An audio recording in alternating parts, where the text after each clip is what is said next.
Hello, Julie here from Julie's Cake in a Box.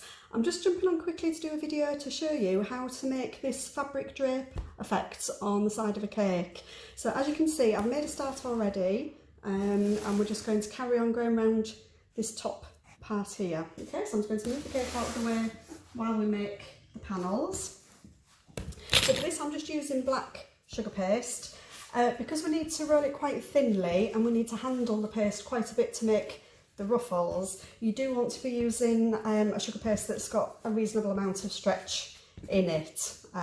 This one I'm using, this one in particular is Renshaw Extra, but I also use Couture quite a lot. They do a really nice black coloured sugar paste as well, and also Massa Ticino is another really good one that you can use. So I'm popped some icing sugar down on my worktop so that the paste doesn't stick. When you're working with black sugar paste, you can use corn flour as well. When you're using particularly black sugar paste, you will end up with the corn flour or the icing sugar all over the paste, okay? Don't worry about it. We can use a steamer, cake steamer if you've got one, to remove the stains afterwards, or you can also use vodka or other clear alcohols just to remove the white bits. Okay, so I'm hoping you can see this okay. I'm just going to move the camera a little bit. There we go, that's better. Okay, and we're aiming for a kind of a rectangle shape. Now, if you're anything like me, if you're trying to roll out a square or a rectangle, you're going to end up with a circle. So just keep moving the direction of your rolling pin. Keep moving your paste so it doesn't stick to your worktop. Okay. And we want to roll it out quite thinly, so probably around 1 to 2 millimeters in thickness. And as you can see, as I'm moving it, it has been rolled out quite thinly, but it is quite good at being moved around still, so that's really good. Okay, so there we have it. Just pick it up to make sure it's not sticking anywhere. There we go. And we're just going to cut off any rounded edges just to make it a little bit more of a rectangle shape for working with. I've measured, I'm working with a 5-inch deep cake. It is actually a dummy cake, but this would be exactly the same process if you're using a proper real cake as well. Okay. And so I know that the height of my cake is 5 inches.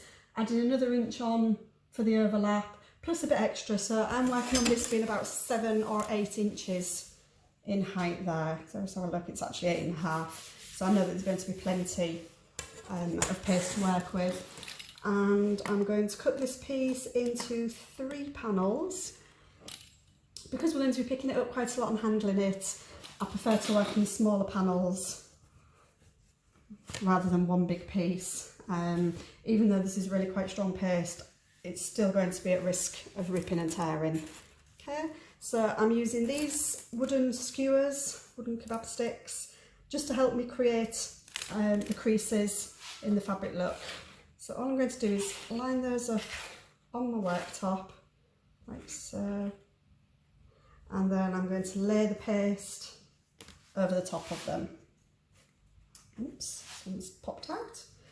Okay, and then what I'm going to do with my fingers, kind of in like a pinching motion, but I'm not pressing them together, I'm just going to smooth the paste over the top of the skewer. Okay, so just stroking your fingers gently across in that kind of pinched shape with your fingers and thumb. Okay. And you can see that the paste has taken on the shape of your little dowel. Well, you can use, like I say, these kebab sticks. You can use dowels as well if you want a thicker crease. Okay, so I'm going to move that one carefully out of the way without dislodging my sticks. Okay, and another few skewers. Oops, I have a tendency to move around a bit. Okay, picking up my next piece of paste and again laying it over the top so that it's sticking out at the top and at the bottom, like so. and smoothing the paste along over the top of the skewer, just to give you that creased effect, like a drape as the fabric folds. That one, and then the last one, so 4 more of these. I find these sticks really, really useful. If I'm trying to, say for instance, if you're doing stripes on fabric, striped sugar paste, and you're using more than one colour and you want all the colours to be the same size, the same thickness of paste, I will often use these as a guide to run my rolling pin across to make sure it's all the same thickness. You can get the proper spacers as well, but these are so cheap.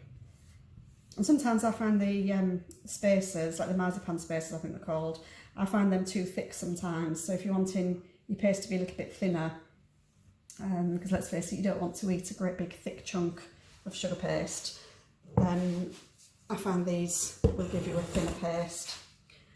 Okay, so we can move that one out of the way now. I'm going to work on this piece to start with. I'm just going to bring my cake in. Move that. Okay, and you will see, hopefully, move the camera a bit more. Oops, sorry. There we go. You'll see on here, I've already covered the bottom, and now I'm going to be covering the next tier. Okay, so I'm going to use water to stick it in place. So I'm just going to pop some water here onto the polystyrene. You can use Trex as well for the dummy cake. Okay, and I'm also going to pop a little bit just on the edge of the piece it's going to stick to, and on this bottom bit here, okay, which is the top of the bottom tier, if that makes sense. Okay. And then what I'm going to do with my piece of paste is I'm going to just run along with the pizza cutter. I'm just going to trim it flush with those creases. I'm going to remove the wooden sticks, and you will see it's left the impressions in there. Okay, so I'm just going to squish it a little bit. Okay, I'm going to pick the paste up at one end and then pop it down a minute so I can move the camera up. There we go. Okay, so I'm picking it up at one end. I'm going to lay it flat against the bottom of the cake here and then pull it up, because I want it to drape over the edge. I don't want it just to lay flat like this. Okay, so we need to introduce it to the cake first and then pull it upwards. Okay, I'm going to press it on the top tier there just to adhere it in place while I mess with it. So we want to make sure that it's overlapping the piece before, and the last thing you want is to see the white dummy poking out.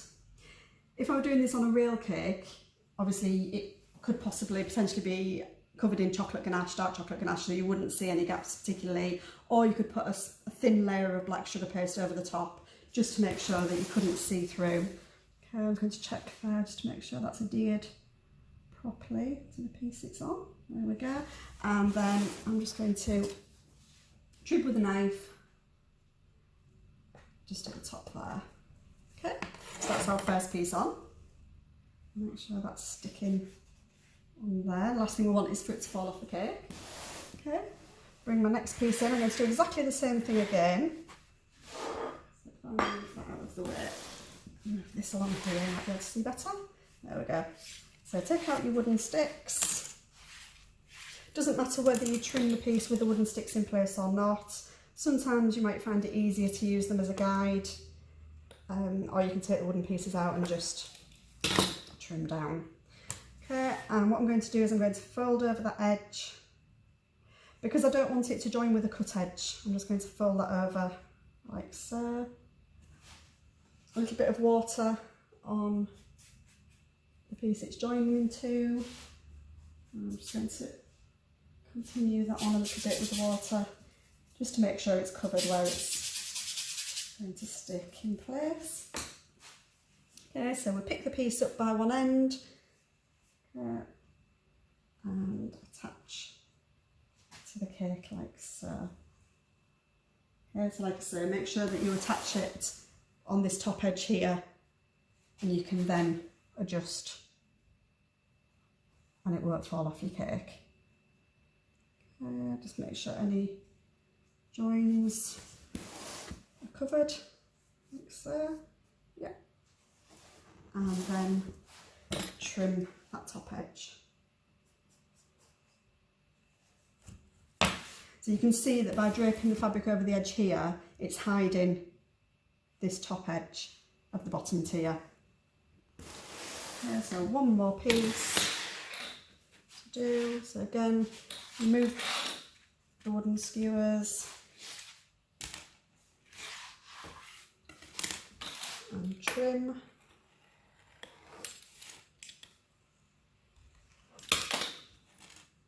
So this cake that I'm working on is actually a display cake for a wedding display cake, and it is going to be a steampunk design, so I'm really quite excited to get this one finished.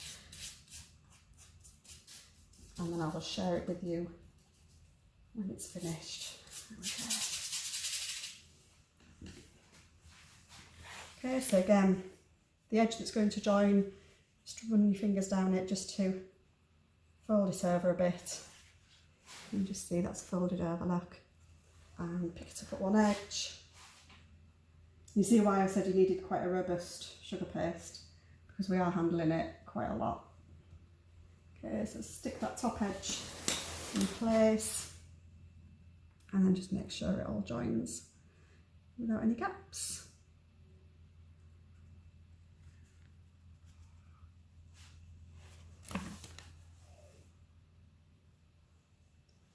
And trim like so. I'm a bit glad. Hopefully you can see what I was doing. There we go, it's come back into focus. Okay, so that is how we do, because I'm just going to carry on with the rest of it now. But that is how we do a fabric draped effect on the side of a cake. So I hope you enjoyed it, and I'll show you a photo of the finished cake when it's all done. Thanks for watching, bye!